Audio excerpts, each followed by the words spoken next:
बेटी बहू साथ में प्रेग्नेंट। सुमति बड़े ही गुस्से वाली थी। घर पर सब उसी का सुने, ऐसा उसे हमेशा लगता था। अगर किसी ने उसके मन के खिलाफ कुछ भी किया तो वो घर में तमाशा करती थी। उसके घर में 2 बहुएं थी, ऋचा और सुहानी, लेकिन उनको हर बात, हर काम सुमति को पूछ कर ही करना पड़ता था।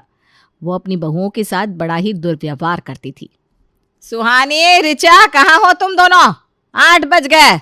मेरे बच्चों को काम पर जाना है और अभी तक उनका चाय नाश्ता तैयार नहीं है। तुमसे एक काम ढंग से नहीं होता। पता नहीं तुम दोनों की माँ ने तुम्हें कुछ सिखाया भी है कि नहीं। माँ जी माफ़ कर देना, आज उठने में बड़ी देर हो गई।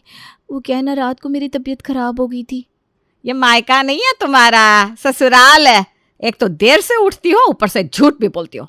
अरे साफ साफ कह दो ना, माँ जी मुझे उठने में देर हो गई। यूँ तबीयत का बहाना बनाने की क्या जरूरत है? माँ जी ये बहाना नहीं बना रही है, बल्कि सच में उसकी तबीयत खराब थी।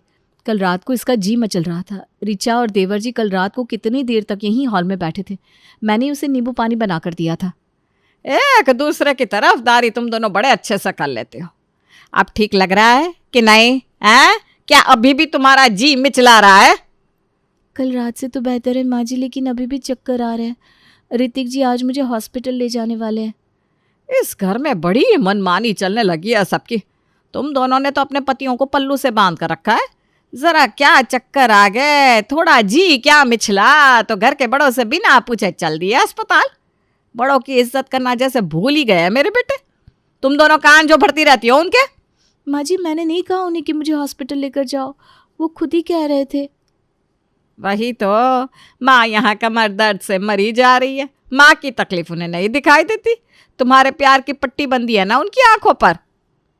तो आप भी चलिए ना माँ जी हमारे साथ हॉस्पिटल। मुझे किसी के एहसान की कोई ज़रूरत नहीं है। मैं समर्थ हूँ खुद जाने के लिए।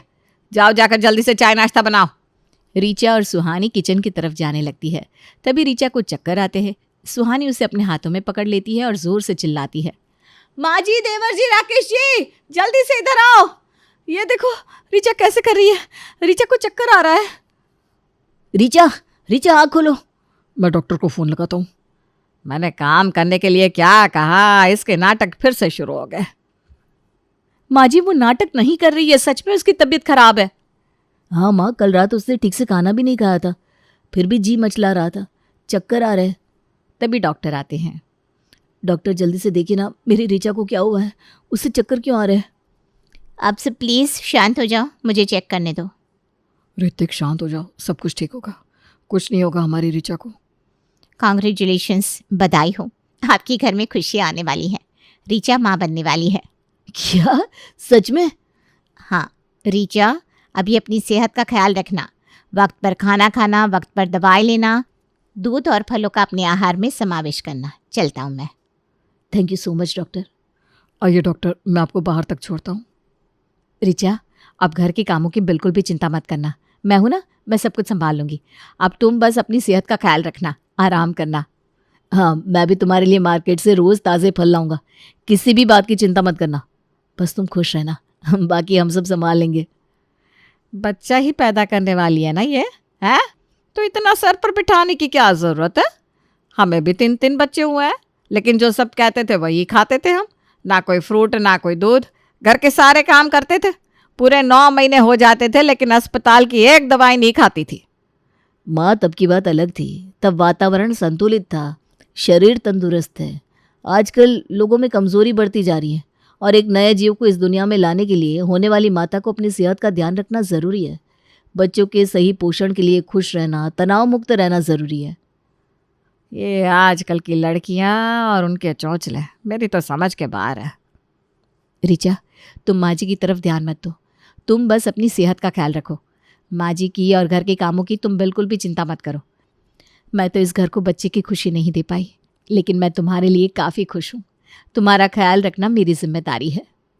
दीदी, आप देवकी नहीं, लेकिन यशोदा तो बन ही सकती है। ये मेरा नहीं, हमारा बच्चा है। सुहानी ऋचा को अपने गले से लगा लेती है। दिन बीतते रहते हैं। सुमति ऋचा को काफ़ी परेशान करती है, ठीक से खाने पीने भी नहीं देती, कुछ न कुछ काम हमेशा बताती रहती, आराम भी नहीं करने देती और टाइम पर अस्पताल भी नहीं जाने देती। लेकिन सुहानी ऋचा के बताए हुए सारे काम खुद कर लेती थी। ऐसे ही दिन जा रहे थे। 2 महीने बाद सुमति को पता चलता है कि उसकी बेटी मिताली भी पेट से है।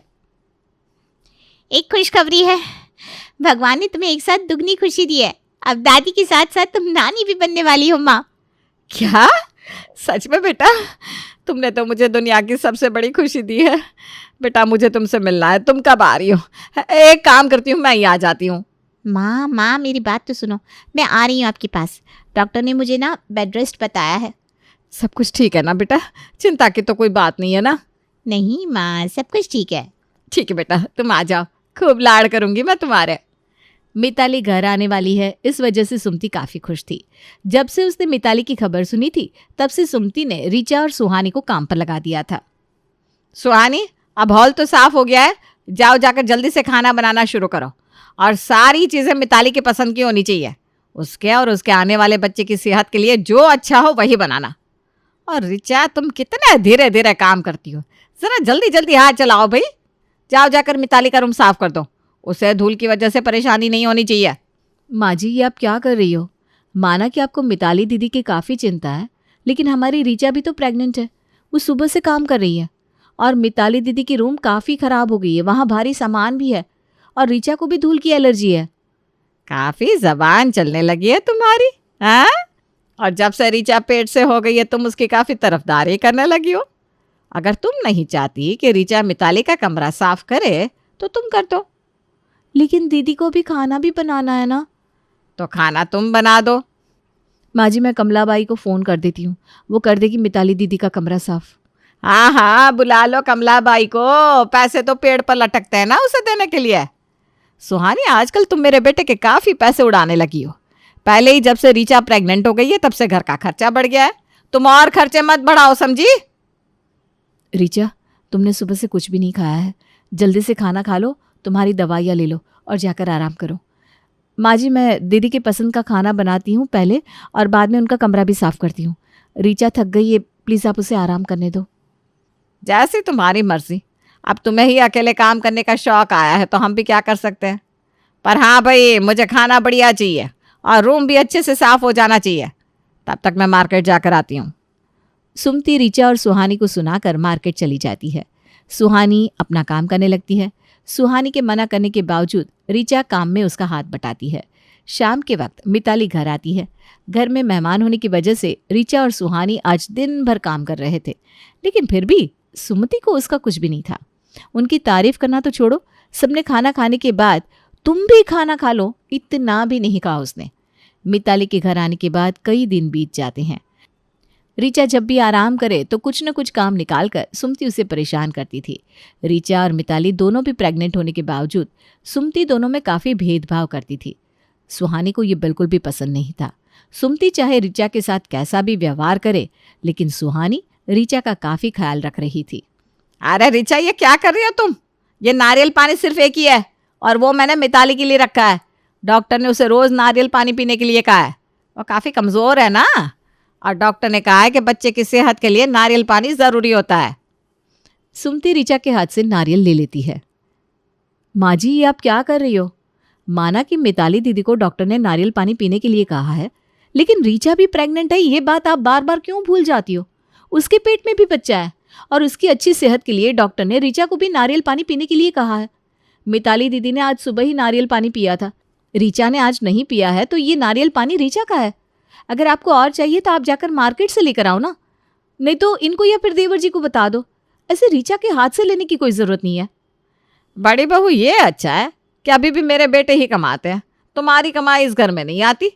मेरी बेटी को आए कुछ दिन हुए नहीं और तुम उसका खाने पीने का हिसाब रखने लगी। माँ जी, ना ही इस घर में मेरी कमाई आती है और ना ही मैं किसी के खाने का हिसाब रखती हूँ। उल्टा आप ही मिताली दीदी और ऋचा में भेदभाव करती हो। ऋचा के खाने पीने पर ध्यान रखती हो। देवर जी ऋचा और मिताली दोनों के लिए घर में फल लाते हैं, लेकिन वो फल आप छुपा देती हो। लेकिन फिर भी ऋचा आपसे कुछ नहीं कहती। उसकी माँ उसे बुला रही थी। अगर आपका इतना ही खर्च बढ़ रहा था तो आप भेज देती ऋचा को उसके मायके। सुहानी, आजकल तुम्हें बड़ों से बात करने की तमीज भी नहीं रही। और जोर से बोलो, पूरे मोहल्ले को पता चले कि तुम्हारी सास तुम दोनों पर कितने जुल्म करती है। तुम तो इसकी इतनी तरफदारी कर रही हो कि ये बच्चा तुम्हें ही देने वाली है। माँ जी, ये बच्चा मेरे पेट में बड़ा हो रहा है, लेकिन ये बच्चा हम सबका है। बच्चा हम सबका है तो बच्चे और बच्चे की माँ की सेहत का ध्यान रखना भी हम सबकी जिम्मेदारी है। हाँ हाँ, तुम बन गई हो ना ऋचा की माँ, तुम रख रही हो ना उसका ध्यान, तो क्या जरूरत है उसे मायके भेजने की। मायके जाकर कुछ ज्यादा ही आराम करेगी ये महारानी, और उसके सारे काम मुझे करने पड़ेंगे। काफी हो गया ज्ञान बांटना, चलो जाओ सब अपने अपने काम करो। माँ, आप भाभीयों से इतनी ज़ोर से बातें क्यों कर रही थी? और नारियल पानी का क्या चल रहा था? अरे तुम्हारी भाभियां ना तुम्हारे लिए बिल्कुल खुश नहीं है। ऋचा तुम्हारा नारियल पानी पी रही थी तो मैंने कहा ये मिताली का है, तो लगे मुझसे झगड़ा करने। वो मेरे लिए खुश नहीं है? ऐसा उनके बर्ताव से तो नहीं लगता माँ। और नारियल पानी तो मैंने सुबह पिया था ना। माँ, अपना ऋचा भाभी को काफ़ी काम बताती हो। भैया उनके लिए जो भी लाते हैं वो आप मुझे दे देती हो। माँ, ये सही नहीं है। जैसे मेरा बच्चा आपको नानी कहेगा, वैसे भाभी का बच्चा भी आपको दादी कहकर बुलाएगा। आपको हम दोनों के लिए एक समान खुश होना चाहिए। ऐसे भेदभाव करना सही नहीं है माँ। अगर मेरे आने से तुम्हारा भाभी की तरफ बर्ताव बदल गया है तो मैं चली जाऊंगी अपने ससुराल। अरे बेटा तुम नादान हो, तुम्हें कुछ भी समझ में नहीं आता।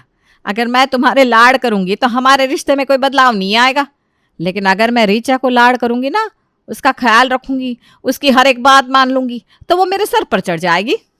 हाँ, तुम्हारी ये सोच गलत है। ऐसा कुछ नहीं होता। तुम किस्मत वाली हो कि तुम्हें इतनी अच्छी बहुएं मिली है। तुम ना मुझे मत सिखाओ क्या गलत है और क्या सही। मैं जो कुछ भी कर रही हूँ सोच समझ कर रही हूँ। इतना बड़बड़ करना तुम्हारी सेहत के लिए सही नहीं है। जाओ जाकर आराम करो। ऐसे ही कई दिन बीतते हैं। सुमति जरा भी नहीं सुधरती। घर के सभी उसे समझाने की लाख कोशिश करते हैं, लेकिन वो मिताली और ऋचा में भेदभाव करती ही रहती है। ऋचा की डिलीवरी का टाइम अब नजदीक आ गया था। सुहानी ऋचा का काफी ख्याल रख रही थी। अब ऋचा को घर के काम करने में काफी दिक्कत हो रही थी। उठने बैठने में भी तकलीफ हो रही थी, लेकिन फिर भी अगर कोई काम अच्छा नहीं हुआ तो सुमति सुहानी और ऋचा दोनों को भी ताने मारती थी। एक दिन अचानक ऋचा के पेट में काफी दर्द होने लगता है। दीदी, जल्दी से ऋतिक जी को फोन करो, मेरे पेट में काफी दर्द हो रहा है। ऋचा, क्या हुआ तुम्हें? तुम चिंता मत करो, मैं अभी इनको और देवर जी को फोन करती हूँ। माँ जी, दीदी इधर आओ ना, देखो ऋचा कैसे कर रही है। क्या हुआ भाभी आपको? अचानक से पेट में काफी दर्द हो रहा है। अरे कुछ नहीं, मैंने आज सुबह से थोड़े ज्यादा काम बताए थे ना, सब लोग मुझे सुना है, इस वजह से नाटक कर रही है ये। माँ, ये क्या हो रहा है यहाँ? और तुम क्या बड़बड़ा रही हो? माँ जी, आप एक बार ऋचा की तरफ तो देखो, क्या उसे देखकर जरा भी लगता है कि वो नाटक कर रही है? मिताली और सुहानी सुमति को समझा रहे थे। ऋचा रो रही थी। तभी ऋतिक और राकेश घर आ जाते हैं। ऋचा को अस्पताल लेकर जाते हैं। डॉक्टर प्लीज ऋचा को देखो ना, वो कैसे कर रही है। उसके पेट में अचानक से दर्द शुरू हो गया है। प्लीज डॉक्टर जल्दी से देखो क्या हुआ है। ऋतिक शांत हो जाओ, मैं देखता हूँ। ऋतिक तुम घबराओ मत, हमारी ऋचा ठीक हो जाएगी, उसे कुछ भी नहीं होगा। लेकिन अचानक उसके पेट में दर्द कैसे होने लगा? डिलीवरी में तो अभी टाइम था। ऋचा के लिए सब लोग परेशान थे। सब बात कर रहे थे, तब डॉक्टर आ जाते हैं। ऋचा ने कुछ भारी सामान उठाया था क्या, या फिर लगातार खड़े रहकर कुछ काम किया था? वो शुरू से घर के सारे काम करती है डॉक्टर, लेकिन कुछ भारी सामान तो नहीं उठाया था उसने। ऋचा की कंडीशन क्रिटिकल है, उसे इंटरनल ब्लीडिंग शुरू हो गया है। हमें जल्दी से सी सेक्शन का डिसीजन लेना होगा। डॉक्टर आपको जो करना है वो करो, लेकिन बस हमारी ऋचा सही सलामत होनी चाहिए। प्लीज़ डॉक्टर, हमारी ऋचा और हमारे बच्चे को बचा लो। डॉक्टर ऋचा का सी सेक्शन करते हैं। ऋचा को बेटा होता है।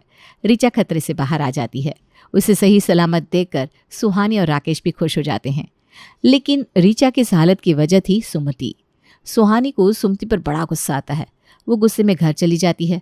सुहानी को घर आते देख सुमति फिर से शुरू हो जाती है। क्या हुआ, सब कुछ ठीक है ना? मैंने पहले ही कहा था, सबका ध्यान अपनी ओर खींचने के लिए ऋचा नाटक कर रही थी।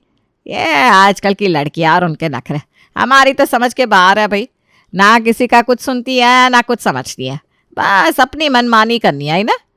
कर दिए होंगे अस्पताल में मेरे बेटे के पैसे खर्च, अब मिल गई होगी उसके दिल को ठंडक। माँ जी, आपके शरीर में दिल नाम की कोई चीज है भी या नहीं? ऋचा इतनी गंभीर स्थिति में है और आप अभी भी पैसा पैसा पैसा कर रही हो। एक औरत होकर दूसरी औरत के बारे में ऐसा सोचती हो क्योंकि वो आपकी बहू है। मेरी शादी को 7 साल हो गए, मुझे बच्चा नहीं हो रहा था। इस वजह से आपने मुझे कितने ताने मारे, कितना भला बुरा कहा। मैं तो आपको दादी बनने का सुख नहीं दे पाई। लेकिन रीचा तो आपको दादी बनने का सुख दे रही थी ना। पर फिर भी आपने हमारे घर की खुशियों को नजर लगा दी। देवर जी ने उनकी पसंद की लड़की के साथ शादी की, इस बात का गुस्सा आप अब तक निकाल रही हो। रीचा के साथ ऐसा व्यवहार करते वक्त आपको एक बार भी नहीं लगा कि आने वाले बच्चे पर इसका क्या परिणाम होगा?